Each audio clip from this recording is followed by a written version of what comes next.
Jasna തിരോധന case അവസാനിപ്പിച്ചു. ജസ്നയെ കണ്ടെത്താനുള്ള CBI ശ്രമവും ഫലം കണ്ടില്ല. CBI ക്ലോഷർ റിപ്പോർട്ട് കോടതിയിൽ സമർപ്പിച്ചു.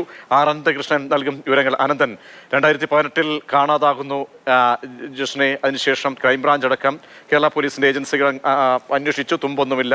CBI കേന്ദ്ര ഏജൻസി അന്വേഷിച്ചിട്ടും ഒരു പിടിവള്ളി പോലും ഈ കേസിൽ വഴിത്തിരിവാകുന്നതായി മാറുന്നില്ല എന്നത് ഉൾക്കൊണ്ടുകൊണ്ട് തന്നെയാണോ CBI ഇപ്പോൾ കേസ് അവസാനിപ്പിക്കുന്നത്? നടപടിക്രമം എങ്ങനെയാണ് ഇനി? പ്രജീഷ്, കേരളം ഏറെ ചർച്ച ചെയ്ത ജസ്ന എന്ന ബിരുദ വിദ്യാർത്ഥിനിയുടെ തിരോധാനം സംബന്ധിച്ച അന്വേഷണം CBI അവസാനിച്ചു. ഇത് സംബന്ധിച്ച closure report Thiruvananthapuram chief judicial magistrate കോടതിയിൽ CBI സമർപ്പിച്ചു.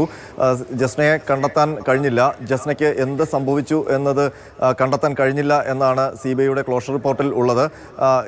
ജസ്ന എവിടെ പോയി, ജസ്നയ്ക്ക് എന്ത് സംഭവിച്ചു എന്ന് 3 വർഷം നീണ്ട അന്വേഷണത്തിലും CBIക്ക് കണ്ടെത്താൻ കഴിഞ്ഞില്ല. രാജ്യത്തിനകത്തും പുറത്തുമൊക്കെ നീണ്ട അന്വേഷണമായിരുന്നു CBIയുടേത്. മാത്രമല്ല, രണ്ടുപേരെ നുണപരിശോധനയ്ക്കും വിധേയമാക്കി.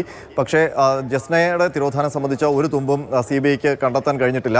2018 മാർച്ച് 22-നാണ് പത്തനംതിട്ട വെച്ചുച്ചിറ സ്വദേശിയായ ജസ്നയെ കാണാതാകുന്നത്. വീട്ടിൽ നിന്ന് ബന്ധുവീട്ടിലേക്ക് പോകുന്നു എന്ന് പറഞ്ഞാണ് ഇറങ്ങിയത്. പിന്നീട് എരുമേലി ബസ് സ്റ്റാൻഡിൽ എത്തുന്നത് വരെയുള്ള CCTV ദൃശ്യങ്ങൾ ലഭിച്ചിരുന്നു. അവിടെ നിന്ന് പിന്നീട് ജസ്ന എങ്ങോട്ട് പോയി എന്ന് കണ്ടെത്താൻ കഴിഞ്ഞിരുന്നില്ല. ലോക്കൽ പോലീസ് ആദ്യം അന്വേഷിച്ചു. അതിനുശേഷം പത്തനംതിട്ട ഡിവൈഎസ്പിയുടെ നേതൃത്വത്തിൽ പ്രത്യേക സംഘം അന്വേഷണം നടത്തി. വനമേഖലയിലടക്കം വിശദമായ പരിശോധനകൾ നടത്തിയിരുന്നു.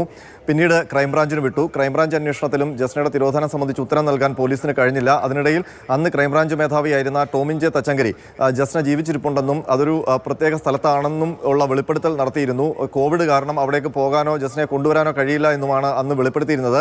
പക്ഷേ പിന്നീട് അതിനൊരു ഫോളോ അപ്പ് ഉണ്ടായില്ല. തുടർന്നാണ് ജസ്നയുടെ ബന്ധുക്കൾ കോടതിയിൽ പോയി CBI അന്വേഷണം ആവശ്യപ്പെട്ടത്. അങ്ങനെ കോടതിയുടെ നിർദ്ദേശപ്രകാരമാണ് CBI വിശദമായ അന്വേഷണം ഏതാണ്ട് 3 വർഷക്കാലം എടുത്ത് നടത്തിയത്. എങ്കിലും അതിലും പ്രയോജനമൊന്നും ഉണ്ടായില്ല. ജസ്ന ജീവിച്ചിരിപ്പുണ്ടോ, അതല്ല ജസ്നയ്ക്ക് എന്ത് സംഭവിച്ചു എന്നുള്ള ഉത്തരം CBIയും നൽകുന്നില്ല. ഏതായാലും ജസ്ന എവിടെ പോയി എന്നുള്ള ചോദ്യം ബാക്കിയാവുകയാണ്. ഇനി ഈ ക്ലോഷർ റിപ്പോർട്ടിൽ തിരുവനന്തപുരം CJM കോടതി എടുക്കുന്ന നിലപാടാണ് നിർണായകമാകുന്നത്. അനന്തകൃഷ്ണനാണ് വിവരങ്ങൾ നൽകിയത്. ദുരൂഹതകൾ മാത്രമാണ് ഉത്തരം.